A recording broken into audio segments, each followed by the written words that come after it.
السلام عليكم ورحمة الله وبركاته.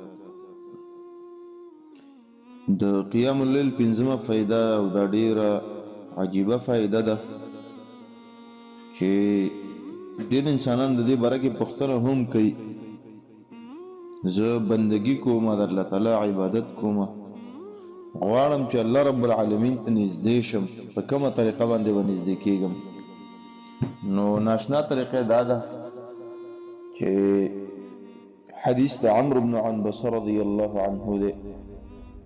دایما د نبی صلی الله علیه وسلم نه واورېده چې نبی صلی الله علیه وسلم او فرمایلی وی اقرب ما يكون الرب من العبد في جوف الليل الاخر. مؤمن بنده ته چې الله رب العالمین نږدې دی ډیر،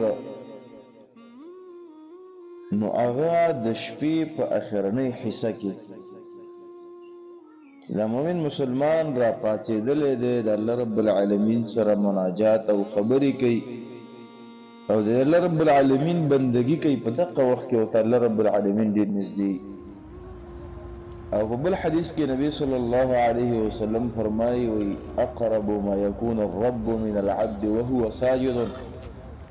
الله رب العالمین ته بنده په هغه وخت کې ډېر نږدې چې کله دا په حالت د سجده کې دی.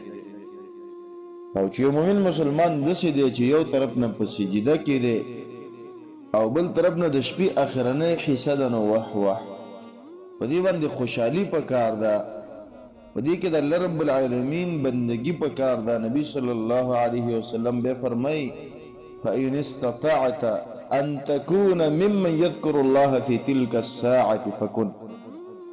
چې تاسو خوخی چې ته د الله رب العالمین ذکر وکي، دا هغه کسان نه وګرځي چې په دغه وخت کې د الله تعالی ذکر کوي. نو شه یعنی په دې وخت کې را پاتېږه، د الله تعالی بندگی وکړه، ته به الله رب العالمین ته نږدې شي.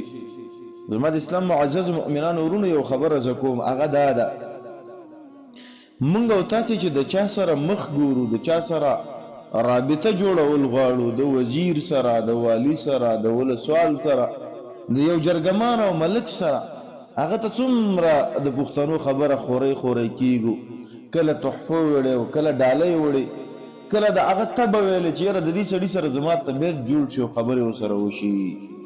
اولان کې الله رب العالمین مالک الملک ذات، د اسمانونو د ځمکو مالک، انا الملک اين ملوک الدنیا. الله به ورځ د قیامت وایي زه باچا یم، دنیادار باچاهان څه شو؟ هغه خلک چې چغې به والي هغه خلک څه شو؟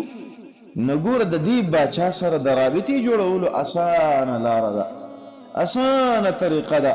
د الله بندگی کوه، په اخرنۍ حصه د شپې کې کوه، او بالخصوص سجده الله رب العالمین ته په ښه طریقه باندې کوه. موږ او تاسې د بندګۍ او عبادت نه یو لوبه غوندې جوړه کړې ده، رکوع برابر نه ده، سجده برابر نه ده، قیام برابر نه دی.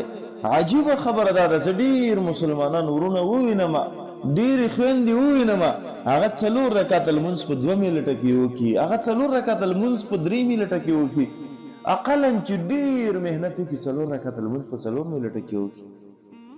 زما د اسلام معززو مؤمنانو ورونو، دا لمونځ هغه شی دی چې په دې باندې ما او ته الله رب العالمین ته نږدې کېږو.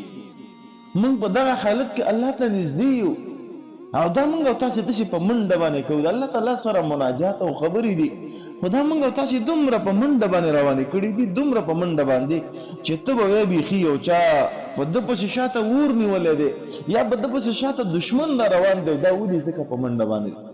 زما د اسلام معززو مؤمنانو ورونو، لږه بندګي د الله کول، خو په ښایسته طریقې سره کوله، قیام په ښایسته طریقې سره کول، رکوع په ښایسته طریقې سره کول، سجده په ښایسته طریقې سره کول، د دې لپاره چې موږ الله ته نږدې شو او الله راته بښنه وکړي. السلام علیکم ورحمة الله.